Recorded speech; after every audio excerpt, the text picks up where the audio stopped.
It is one of the most powerful, intangible things you will ever have in this life that gives a human being strength and confidence is peace. Now, when I say peace, I'm not talking about that surface tranquility that is logically disturbed whenever things are jostled in our life by unwanted circumstances. I'm not talking about that kind of peace. No, my friend. When I talk about peace, I'm talking about that deep inner reality of a quiet assurance that is anchored in spiritual truths that steadies the soul in the middle of anything that we're going through. It's a kind of peace that hears a doctor's report and doesn't fall apart. It's the type of peace that loses a job and does not fall apart.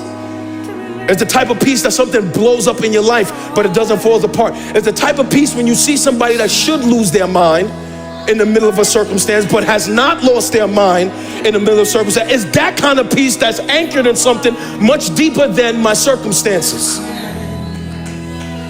For you and I have learned that peace is not the absence of trouble, it's not the absence of war, it's not the absence of all those things, troubles or frustrations. True peace is a state of being that's given to us by the Lord, and true peace is really born out of a revelation that comes from the Lord.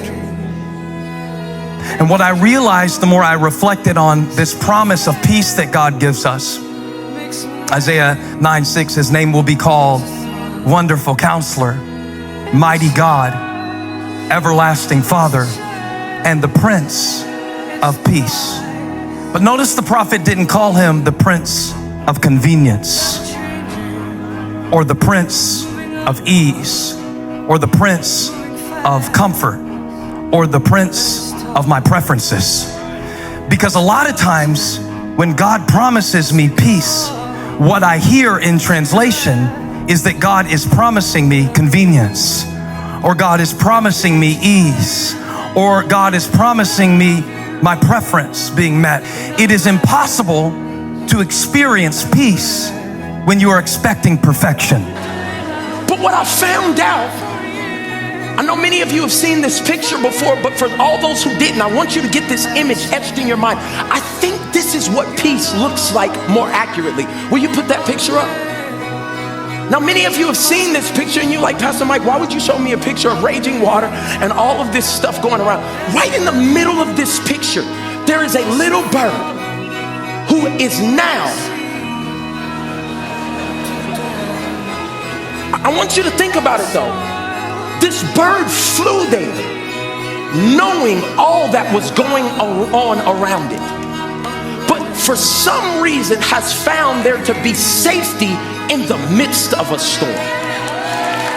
Real peace is when God allows you to go back to that job, into that house, into those situations that have raging water and storms all around it, and you chilling, because you know who created the water.